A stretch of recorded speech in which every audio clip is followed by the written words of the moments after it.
I knew it was over the moment Brad didn't make eye contact. That fresh-faced MBA prince, straight off some Silicon Valley ego trip, sat across from me like I was a quarterly expense that needed cutting. He smelled like overpriced cologne and daddy's money. The name's Tom Caldwell, by the way. 58 years old, and I just spent 31 years at TechFlow Dynamics building the very systems that made their FBI contracts worth a damn. Now I was being optimized right out the door. The conference room felt smaller than usual. Brad had chosen the glass-walled fishbowl on purpose, maximum visibility for minimum privacy. Half the engineering floor could watch my execution if they bothered to look up from their monitors. In the Navy, we called this kind of thing a public hanging. His first words weren't hello or thanks for your service, but let's talk about restructuring our human capital assets. Restructuring human capital assets. I'd spent 31 years building encryption systems that kept our nation's communications secure. Before that, 20 years in the Navy learning what real leadership looked like. And now this kid was restructuring me into unemployment with MBA buzzwords. Tom, he said, flipping open my review folder like it was a takeout menu, you've done solid work, but you've been here a long time. We need people who are agile, who understand AI integration and machine learning paradigms. I felt that old familiar calm settle over me, the same feeling I used to get before a combat mission. In the Navy, they taught us to assess threats methodically. Brad Hoffman was definitely a threat, just not the kind I was used to dealing with. See, Tom, he continued, leaning back like he owned the world, we're moving away from legacy architecture. Your encryption protocols represent old thinking. We need microservices, cloud-native approaches, quantum-ready algorithms. This kid couldn't debug a Hello World program, but he'd read enough TechCrunch articles to sound dangerous. Our investors are excited about our next-gen platform, Brad went on. Clean slate design, modern frameworks, AI-enhanced security protocols, the kind of innovation that wins government contracts today. I let him talk. Rule number 1 from my destroyer days, never interrupt your enemy when he's making a mistake. Brad was explaining exactly how much he didn't understand about the systems he was inheriting. What I'm saying, Tom, is that your skill set doesn't align with our future vision. We need digital natives, people who think in cloud architectures. Your expertise in traditional encryption methods? Well, that's just not where the industry is heading. The irony was perfect. Brad was explaining why my work was obsolete while sitting in a building protected by systems I'd designed. Every email he sent, every file he accessed, all secured by legacy protocols I'd written before he'd graduated high school. I want to be fair, he continued. You've been loyal to TechFlow, so we're prepared to offer you a generous severance package. 6 months salary, extended health benefits, and a positive reference. Generous. 6 months for 31 years. Of course, this transition needs to happen quickly. Clean breaks are better for everyone. We're asking you to clear out your workspace today and transition your responsibilities to the team. I watched Brad's mouth keep moving, but my mind was elsewhere. Back to 1993, first day at TechFlow. The company was 20 people in a converted warehouse, all ex-military, all believing we were building something that mattered. I remembered 2011, during the great reorganization when half the company got laid off and nobody knew if we'd survive. That's when I'd filed the provisional patent. Just covering my bases, Tony Walsh had said. Tom? Brad's voice cut through my memories. I need you to acknowledge that you understand the terms. I looked at him, really looked at him for the first time. Designer glasses, perfect teeth, Harvard MBA pin on his lapel like a medal. This kid had never built anything in his life. Never stayed up 72 hours straight fixing a critical system failure. I understand, I said quietly. Great. Brad smiled and slid a tablet across the table. Just need your signature on the termination agreement. The tablet showed a standard separation document, legal language about confidentiality and non-compete clauses. I skimmed through it, noting the usual corporate boilerplate about intellectual property assignment and company ownership of work products. Standard stuff, except for one thing they'd missed. Brad, I said, stylus hovering over the signature line, quick question about IP ownership. This assigns all work products to TechFlow, but what about innovations created before formal assignment agreements were completed? He blinked.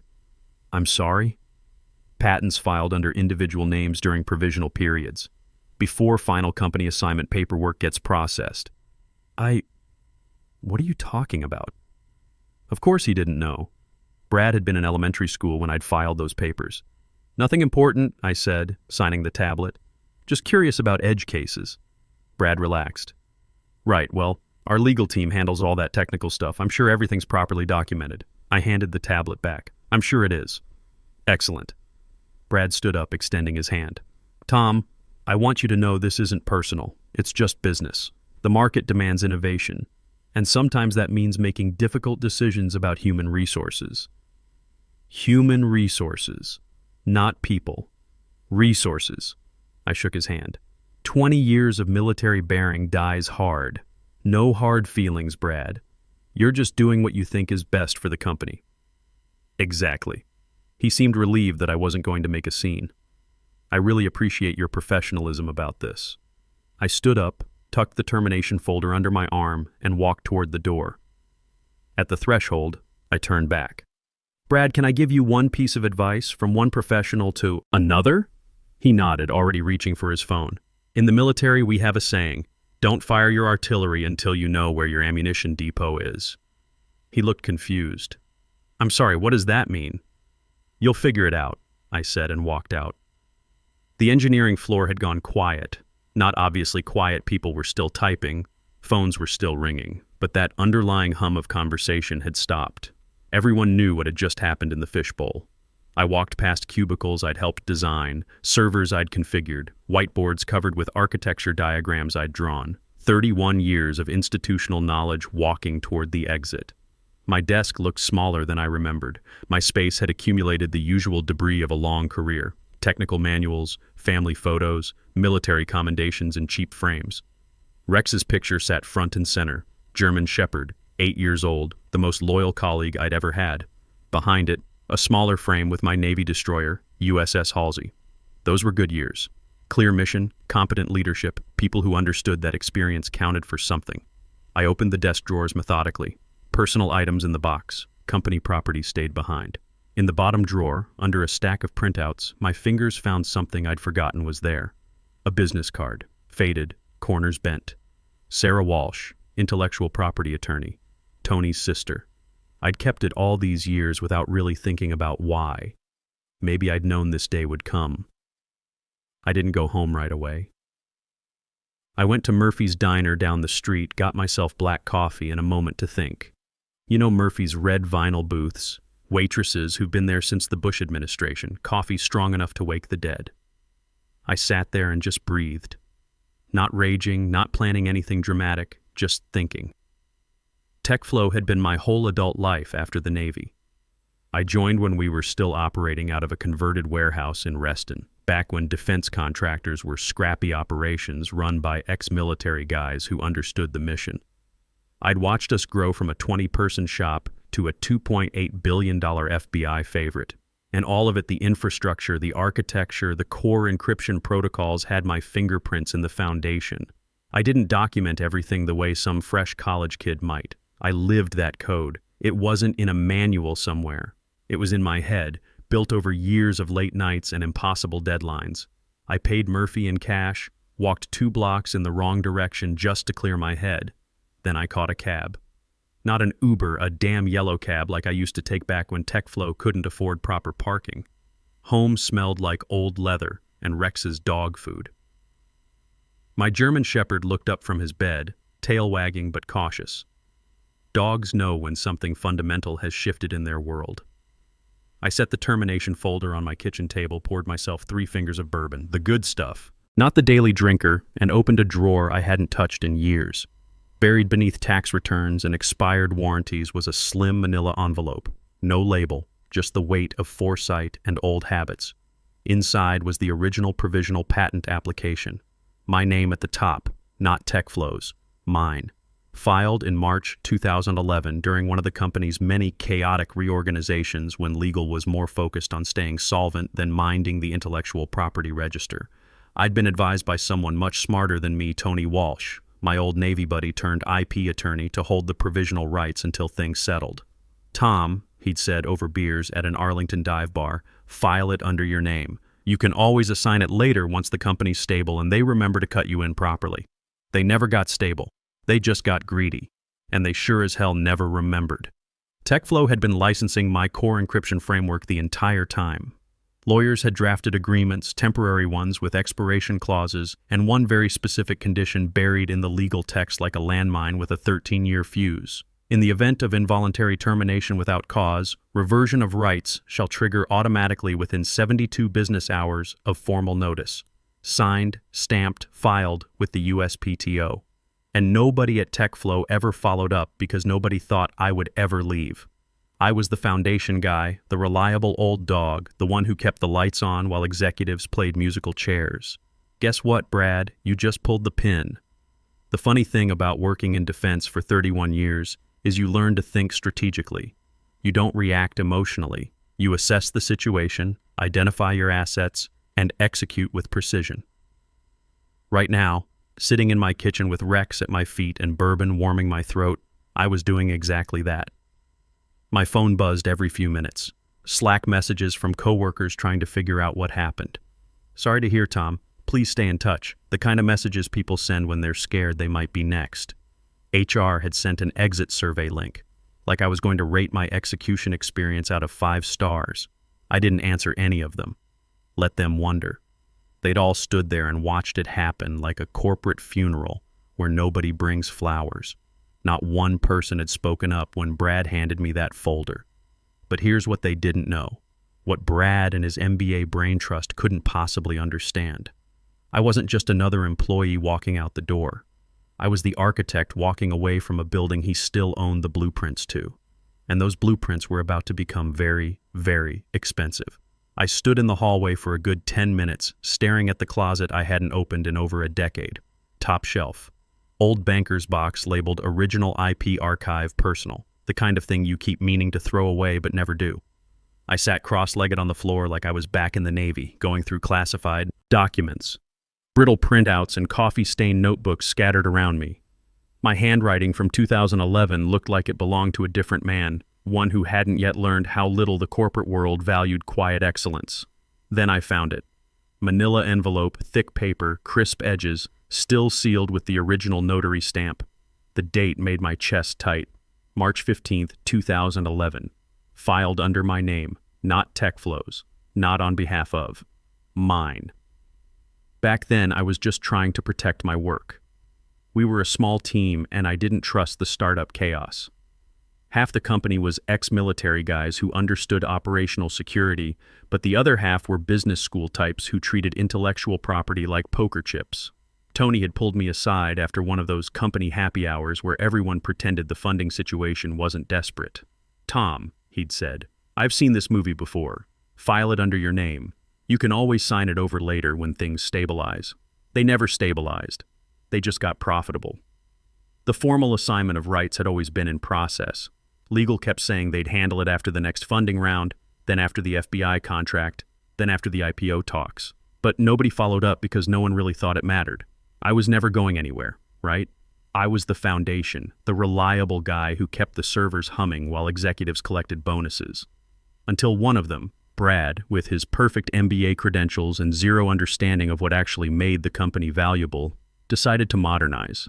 I stood up, documents in hand, and walked to my desk like it was a command center. Opened the safe I hadn't touched in years. Had to try 3 combinations before I remembered my daughter's birthday, my enlistment date, the day I started at TechFlow. Talked to the envelope inside. It wasn't revenge. Not yet. It was reconnaissance. I stared at the blinking cursor on my laptop for a while, then opened an encrypted email to Sarah Walsh. Subject line, "Need you to verify a clause." I attached a scan of the provisional filing. The fine print was almost elegant in its precision. Should the inventor be terminated involuntarily and without cause, reversion of full ownership shall occur within 72 business hours of official notice. I typed, "Still valid?" Hit send. Then I sat there in the blue glow of my screen, bourbon warming in my hand, Rex curled against my leg like a silent co-conspirator. The phone buzzed again, voicemail from Brad. I didn't listen. Probably some sanitized corporate speak about knowledge transfer protocols or transition planning. Too late for that. Sarah called me back before sunrise, Colorado time.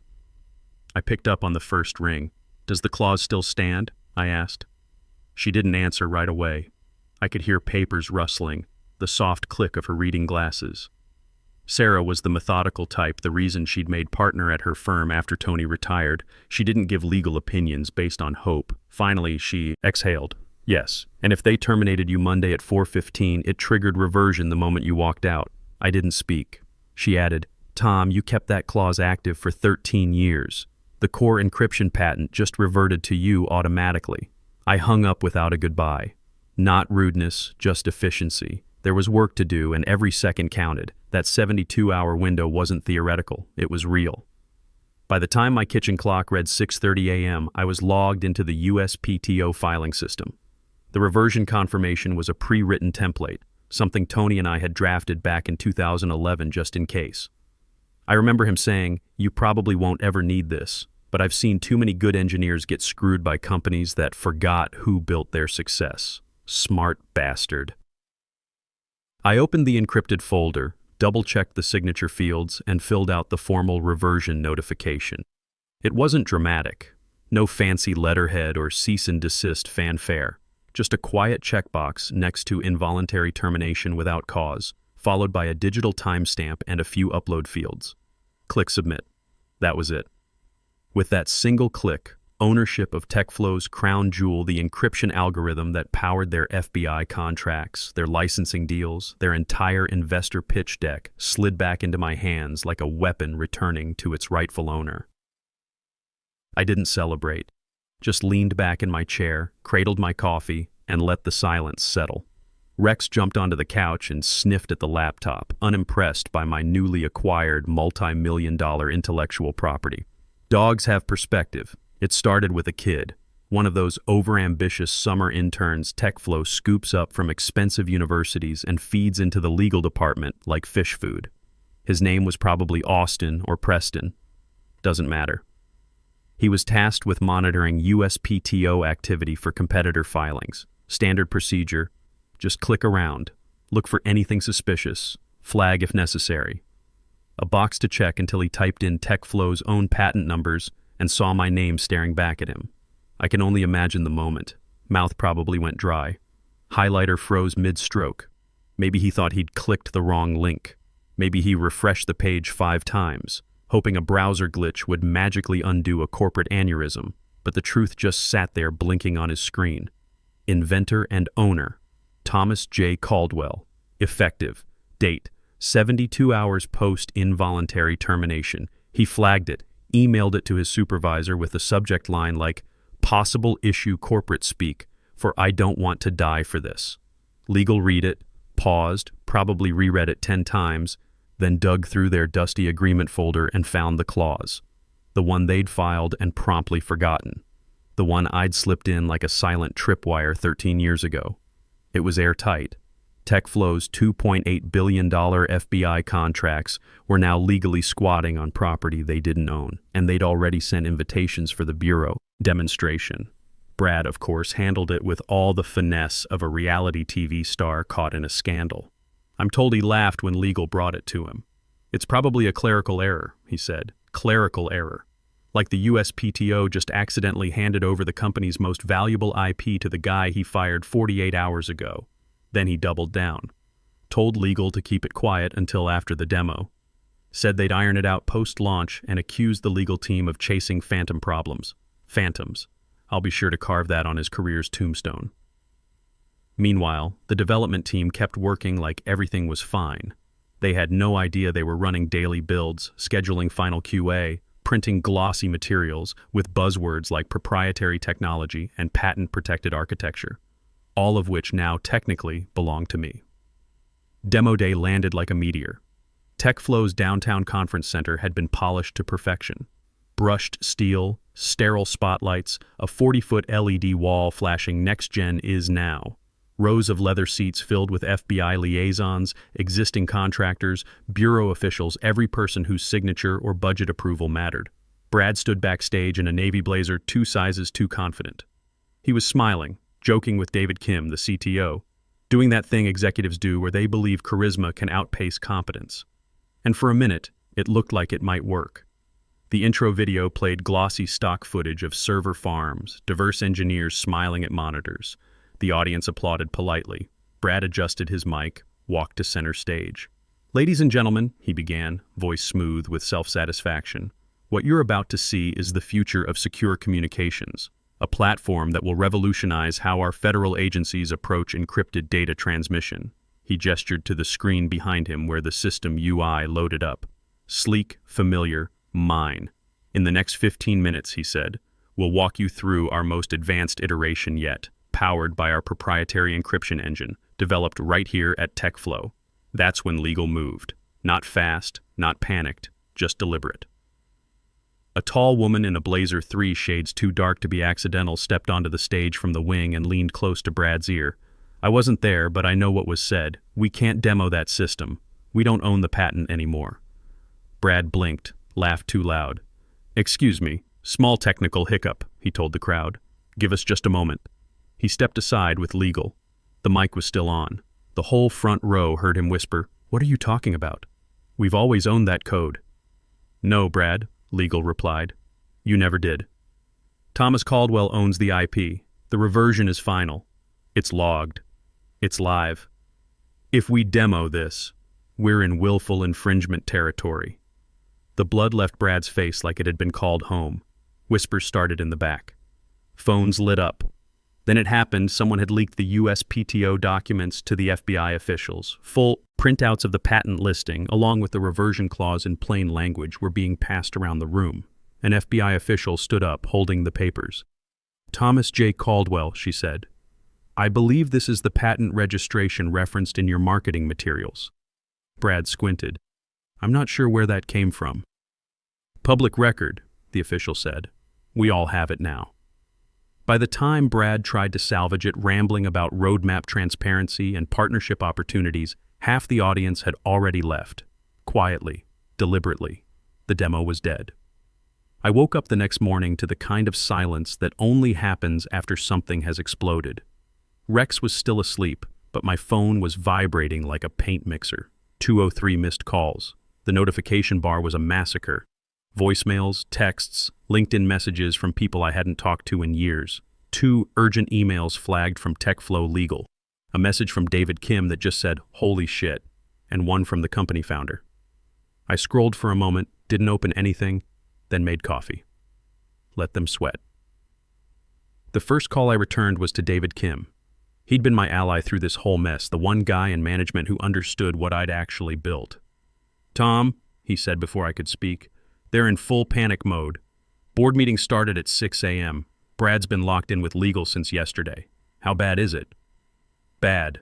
The FBI is questioning every contract. Our stock dropped 30% in after-hours trading. And Brad..." David paused. "Brad's been throwing people under the bus all morning. Saying the legal team should have caught this, saying you hid the patent filing, saying nobody told him about the reversion clause. Of course he was. Guy like Brad never takes responsibility for anything." "What do you need from me, David? Honestly, they want to know your terms. The board's ready to deal." I didn't answer him on the phone. I didn't need to. 30 minutes later, I sent an email. Subject line, "Terms." Inside was a bullet point list. Calm, surgical, no legal jargon. Full licensing agreement for TechFlow to continue using patent number 8/72/639. $25 million upfront payment plus 8% ongoing royalties. CEO position with board seat and voting privileges. Public acknowledgement of original authorship. Brad Hoffman's immediate resignation. David Kim promoted to CTO with full technical authority. I ended it with a single sentence. "This is not revenge. This is realignment." Then I hit send. No signature, no warmth, just business.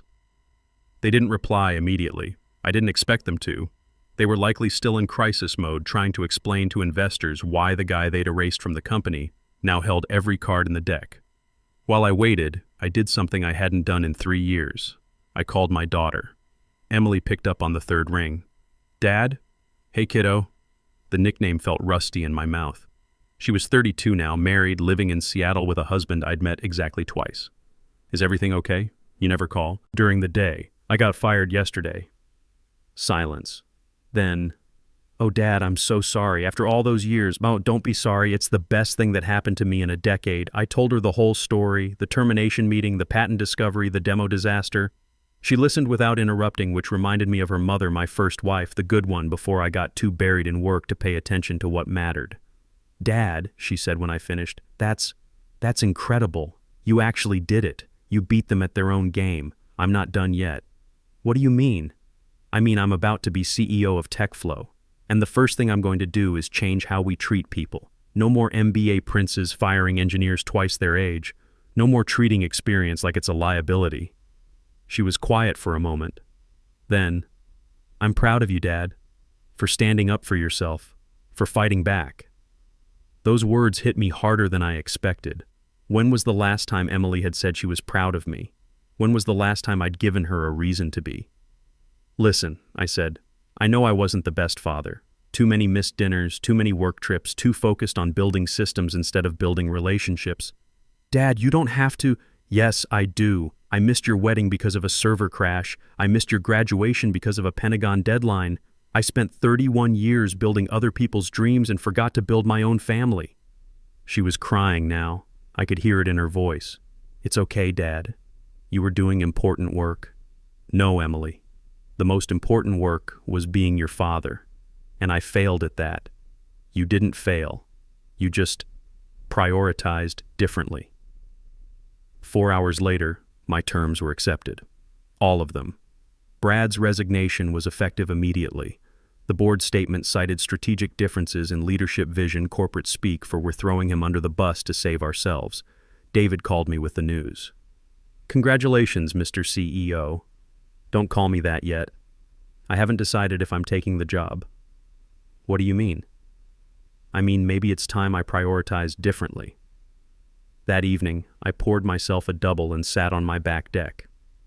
The phone had finally stopped buzzing. Tomorrow, I'd have a choice to make. Take the CEO position and spend the next 5 years fixing TechFlow's culture, or walk away with my $25 million and figure out what actually mattered.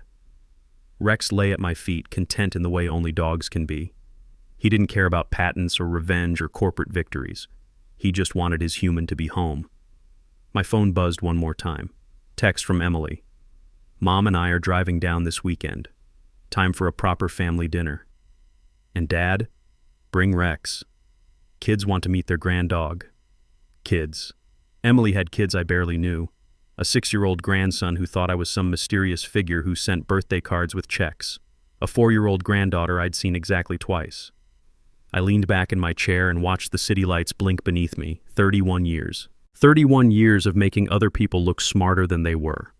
Of translating technical brilliance into PowerPoint slides for executives who wore suits like armor. Some people call it revenge. I call it market correction. Because when you've spent 31 years building something, you don't just walk away quietly. You make sure everyone remembers who really built it. But more importantly, you remember what you're building next. The best part? My daughter called that night. First time in 3 years she'd called just to talk. Said she was proud of her old man for finally standing up for himself. Funny how winning changes everything, even the things you thought were lost forever. Rex jumped up on the couch next to me and put his head in my lap. Dogs know when their pack is finally complete. Tomorrow I'd start building something new, something that mattered.